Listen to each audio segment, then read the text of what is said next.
Привет всем, кто неравнодушен к креативу. Меня зовут Альфия, а вместе со мной сегодня творит Ильвина. Привет, девчонки! У нас есть для вас новая идея. А у вас, надеюсь, есть для нее настроение. Новогоднее настроение. Сегодня сделаем праздничный аксессуар для дома. Нам понадобятся любые старые настенные часы. Главное, чтобы механизм был исправен. Да, даже если они давно не ходят, пусть теперь висят на стене для красоты. Тогда давай создадим красоту. У нас для этого есть бабушкин сундук. Старые, никому не нужные пластинки. Красивая ткань. И много-много пуговиц. Яркие акриловые краски, кисточки. И клей, любой подойдет. Ну что ж, за работу. Сейчас мы доломаем наши часы. Давай не будем никого пугать, мы просто их аккуратненько разберем.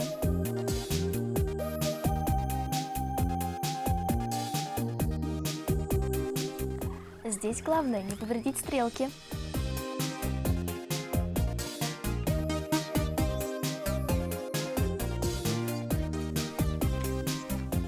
А это нам уже не пригодится. А теперь настал черед пластинки. Давай обклеим ее тканью. Давай. Для начала смажем ее клеем.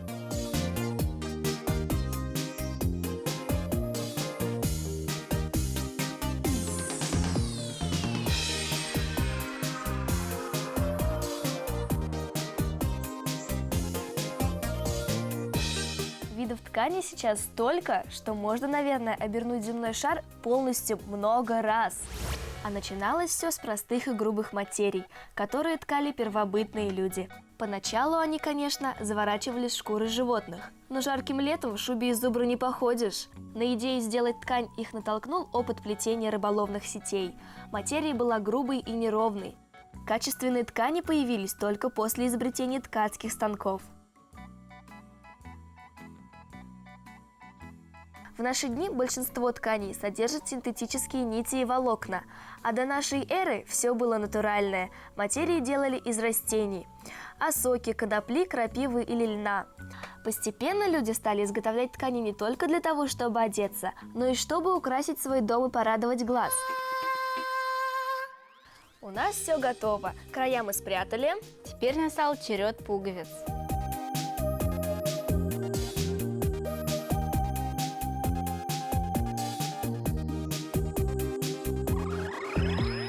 Какие они разные. Смотри, какой смешной.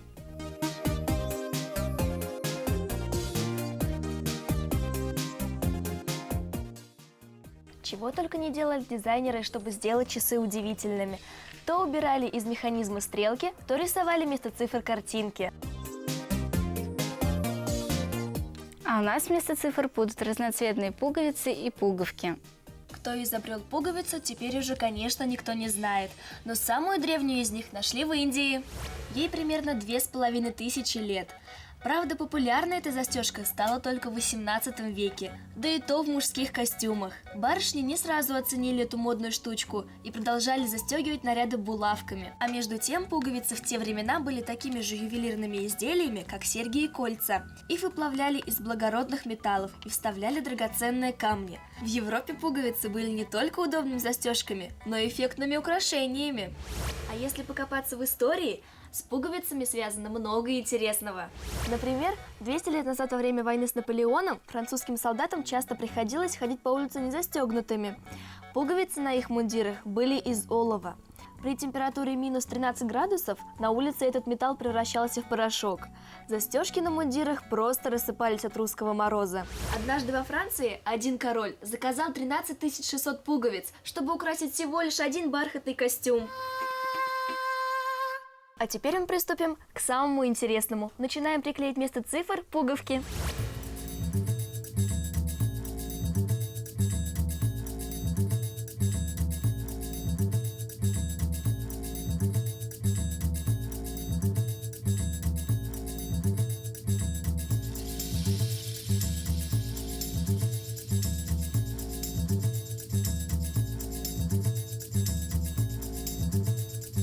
Давай что-нибудь нарисуем. Давай.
Работа кипит. Скоро мы закончим. Надо поторопиться, к Новому году еще нужно подобрать наряд и прическу.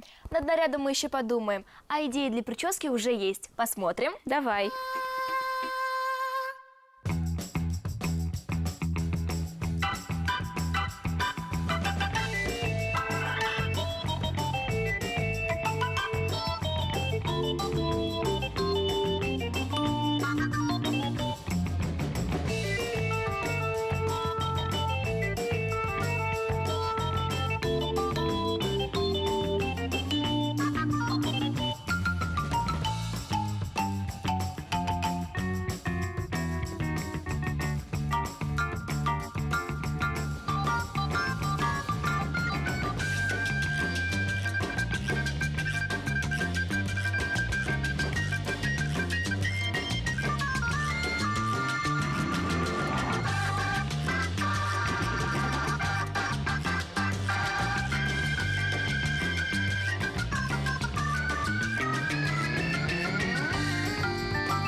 А теперь секунд до Нового года можно отсчитывать по таким часам. Классно получилось и вовсе не так сложно, как кажется. Попробуйте сами, девчонки. До встречи! Пока-пока.